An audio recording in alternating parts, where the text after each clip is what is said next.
इतिहास में जब जब भी राजधानी चेंज हुई है तब तब बहुत सारी अनोखी चीज़ भी हुई है।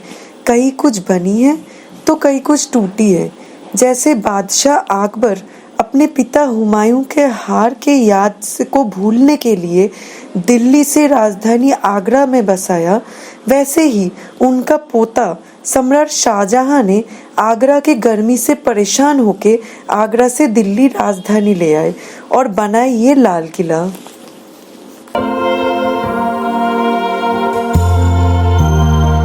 अभी मैं इस एपिसोड में अपने फ्रेंड नवीन और आप सबको सुहाना सफर में घुमाएंगे रेड फोर्ट के खास किले का, हाँ खास हिस्सों को। तो मुझे सब खास, या तो सब कुछ खास है या कुछ भी खास है, बाकी बंटी बताएगा। हमें पता नहीं है भाई कौन सा खास है कौन सा बात है, बाकी बंटी बताएगा कि ये खास है क्या है। नहीं, बेसिकली इस महल से जुड़ी हुई जो स्टोरीज है वो खास है और इस महल की आर्किटेक्चर खास है, तो यही हम आपको अभी दिखाने वाले हैं। सो कम ऑन।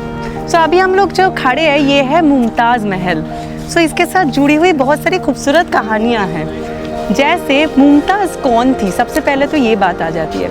आपने शाहजहाँ की कहानी तो सुना होगा, तो जब भी शाहजहाँ की बात आती है तभी उनके साथ आ जाता है मुमताज़ बेगम की कहानी, जिसके यादों से बनी हुई है आगरा में ताजमहल। वो वैसे बाथरूम बनी हुई है जिसकी यादों से आगरा में ताजमहल बनी हुई है, क्योंकि ये जो मुमताज़ बेगम थी वो शाहजहाँ के खास बेगम हुआ करती थी, जिसे शाहजहाँ बहुत ज़्यादा प्यार करते थे। और ये जो महल है, ये महल बेसिकली उन्हीं के नाम से बनी हुई थी। मतलब ये बेसिकली मुग़ल रॉयल फैमिली की जो औरतें होती है उनके लिए बनाया गया था, और उनके जो महल का नामकरण है वो मुमताज़ के नाम से बना रखा गया था। सो ये महल भी बहुत ख़ास तरीके से बनाई गई थी, लेकिन इस महल की अपनी एक बहुत दुख भरी दास्तान है। जैसे एक ख़ास बेगमों की जो रॉयल्टी है, इस महल ने जैसे रॉयल्टी को भी देखा है, वैसे ही इस महल ने बहुत वैंडलिज्म यानी कि तोड़ फोड़ भी सहा है। अभी आज इस बाकी महलों के नज़र में आप अभी देख सकते हो कि इस महल में बिल्कुल पत्थर की कोई काम नहीं है, कोई काम नहीं है पत्थर की, पूरा ख़राब हो चुका है ये सब कुछ। जितनी भी पत्थर की नक्काशी थे ना, वो बस ऊपर थोड़े थोड़े बचे हुए हैं आज के डेट पे, नीचे कोई काम नहीं है। क्योंकि जब ब्रिटिशर्स ने इस महल को कैप्चर कर लिया था, रेड फोर्ट को, बहादुर शाह के डिफीट के बाद, उस टाइम पे उन्होंने इस हिस्से को कैद खाने में तब्दील कर दिया था। So that is the reason कि उन्होंने अपने अकॉर्डिंगली इसको थोड़ा सा तोड़ फोड़ किया था, जिस वजह से आज के डेट पे यहाँ पे कोई पत्थर का काम नहीं दिखती है। सो इस महल में काफ़ी आपको छोटे छोटे घर मिलेगा, अंदर रूम्स मिलेगी, जैसे आपको दिख रहा होगा अंदर के। नहीं, यहाँ अंदर नहीं जा सकते, यहाँ तक जा सकते। सो अंदरूनी हिस्सों में आपको काफ़ी ये रूम्स मिलेगा। यहाँ पे बेसिकली उनके बेड्स वगैरह हुआ करते थे, कोई ड्रेसिंग रूम होता था, कोई वैसे बेडरूम होता था। और उधर आपको छोटी छोटी कुछ होल्स दिख रहा होगा, अभी यहाँ पे कबूतर बैठा हुआ है। बेसिकली वो दिया रखने की जगह हुआ करती थी, वहाँ पे लाइट्स रखा करते थे उस टाइम पे, और ये यहाँ से वेंटिलेशन सिस्टम चला करता था, पूरे हवा चलती थी इस महल के अंदर। अभी हमने आपको नहर ये बहिश के बारे में बात बताया था। जो नहर है जहाँ पे गुलाब जल बहती थी, वो सिर्फ बगीचे को ही नहीं, महल के अंदर को भी ठंड रखती थी। ये जो एरिया आपको दिख रही है यहाँ, ये एरिया, यहाँ से वो गुलाब जल बहती थी, ये पूरी एरिया से, और बाहर से आती हुई हवा की जो ठंडक है वो इस जल को टच करते हुए अंदर की तरफ चले जाते थे, जिससे ये पूरा महल बिल्कुल ठंड हुआ करता था, बिल्कुल कूल एक एटमॉस्फेयर हुआ करती थी। So that is the thing कि ये खासियत है इस महल का। अभी यहाँ से हम चलेंगे अगली खास महल की तरफ, जो कि है रंग महल। अभी हम आ चुके हैं रंग महल के सामने। जैसे मुमताज़ महल से धीरे से हम जब आगे की तरफ बढ़ते हैं तो ये सामने दिखती है रंग महल। वैसे ऊपर का हिस्सा थोड़ा सा टूटा हुआ है, बट बाहर से ये महल आज भी बेहद खूबसूरत दिखती है। अब बात ये है कि ये रंग महल है क्या। ये बेसिकली रॉयल फैमिली की जो औरतें होती है, ये भी उन्हों के लिए बनाया गया था। सो रॉयल फैमिली की जो लेडीज़ हुआ करती थी, जैसे रानियाँ, राजकुमारियाँ, वो लोग इस महल में रहा करती थी। सो उन्हीं के लिए ख़ास तरीके से इस महल को बनाया गया था। तो ये महल भी लगभग उसी चीज़ से बनी हुई है, मार्बल से। लेकिन इसकी भी एक बहुत दुखद स्टोरी है, क्योंकि ब्रिटिश पीरियड में जैसे मुमताज़ महल को कैद खाना बनाया गया था, वैसे ही रंग महल को रसोई बना दिया गया था। तो आज भी यहाँ का तहखाने का दरवाज़ा यहाँ से दिखती है। ये तहखाने का रास्ता है रंग महल का। और रंग महल के अंदर की नक्काशी, ये खूबसूरती आज भी बरकरार है। पूरे संगमरमर से बनी हुई ये बेहद खूबसूरत महल की ढेर सारी खासियत है। अगर आप वैसे देखोगे ना, नहरी बहिश्त जिसके बारे में हम बार बार बात करते हैं, एक नेचुरल एयर कूलिंग सिस्टम, वो इस महल के अंदर भी थी। यहाँ से आप देखोगे तो वो रंग महल के अंदर, ये सामने आपको दिख रहा होगा, बिल्कुल सामने, ये आपका वो नहर गुलाब जल का टब हुआ करता था। और सामने वो छोटी सी दिख रही है फुआरे का जो फाउंटेन है, उसका सर दिख रही है। मतलब रंग महल के बिल्कुल बीचों बीच का जो एरिया था, वहाँ पे गुलाब जल का फाउंटेन हुआ करता था। और यहाँ से पूरे एयर वेंटिलेशन हुआ करता था, जहाँ से पूरे नेचुरली ये महल बिल्कुल ठंड रहता था। और ये बेसिकली सम्राट के जो बेगम थे उन्हों के लिए बनाया गया था। बट एज इफ़ मैंने बोला कि ब्रिटिशर्स ने इन जगह को अपने रसोई बनाया था, जिस वजह से आज के डेट पे इसकी जो डिज़ाइन है, अंदर की जो डिज़ाइन है, वो बिल्कुल ख़त्म हो चुका है, वो नहीं है। वैसे कहा जाता है कि रंग महल में भी काफ़ी सारी कीमती पत्थर और मार्बल से काम किया गया था।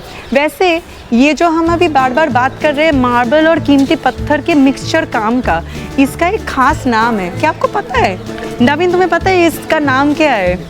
जो डिज़ाइनिंग के बारे में मैं बार बार बोल रही हूँ, मार्बल और पत्थर की, ये भी सुरंग का तहखाने की दरवाज़ा है।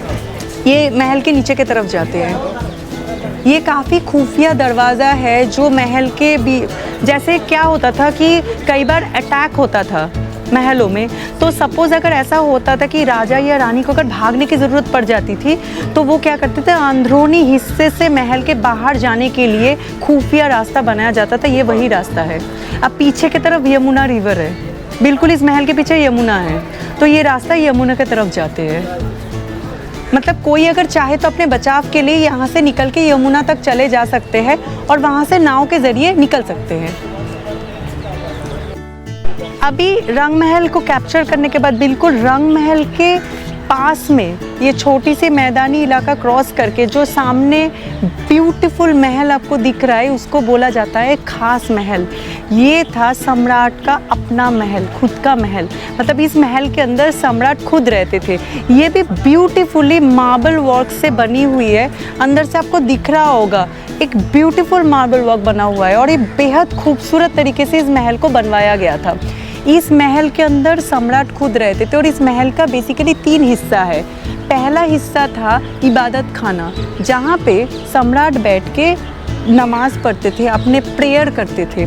दूसरा हिस्सा है उनका बैठक, जहाँ पे वो अपने ख़ास मेहमानों के साथ मिलते थे या फिर जो नॉर्मल लेजर टाइम था उस टाइम पे वो बैठ के आराम किया करते थे। और तीसरा रूम जो था वो था उनका बेडरूम, जहाँ पे वो सोते थे।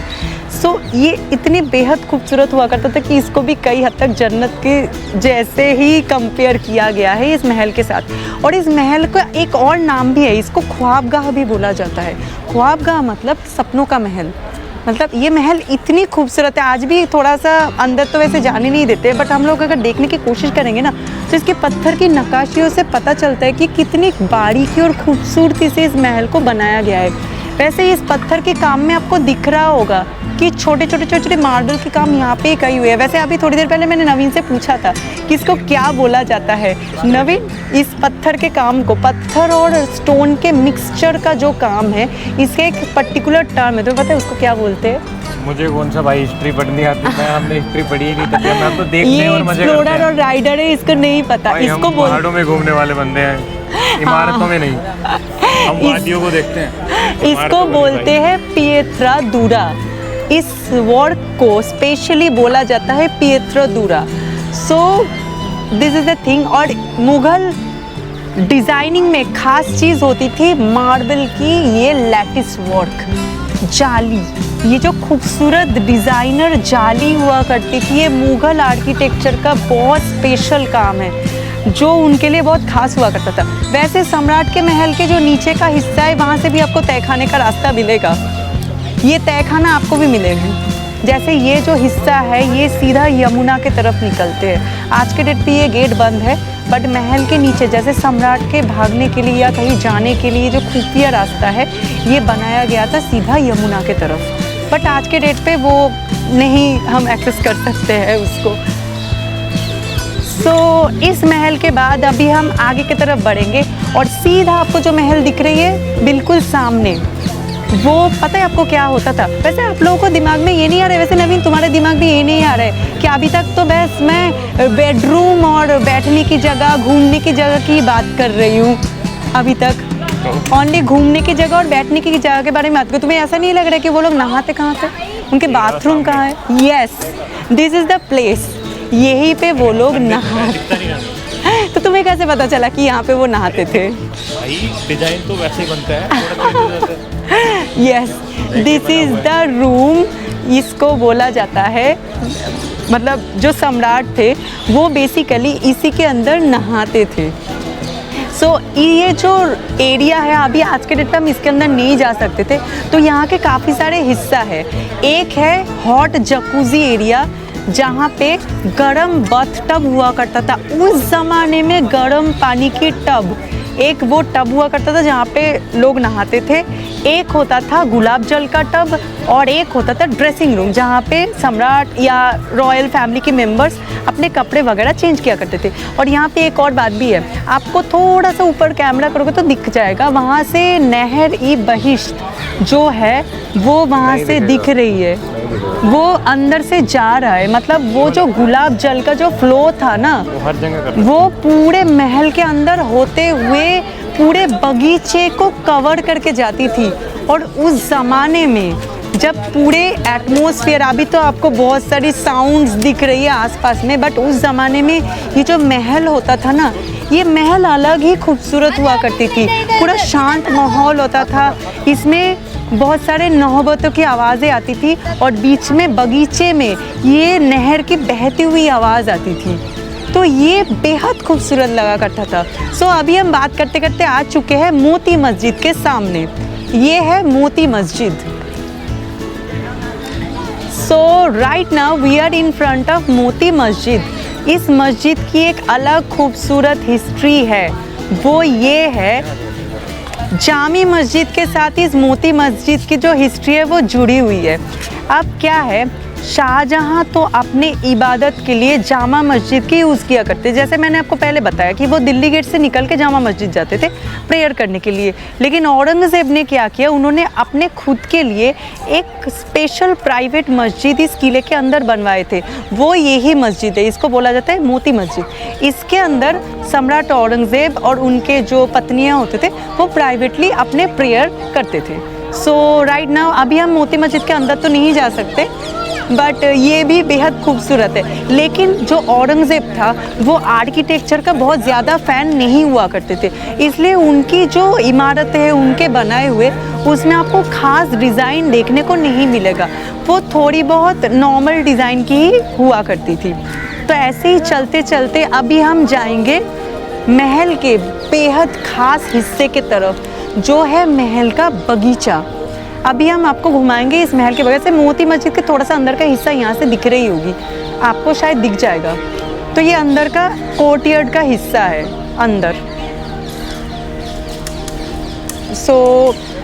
अभी मोती मस्जिद क्रॉस करके आगे हम आगे की तरफ बढ़ते हैं तो हमें एक बड़ा सा बगीचा दिखेगा। अब इस बगीचे में एक और हिस्ट्री भी हम आपको बताएंगे।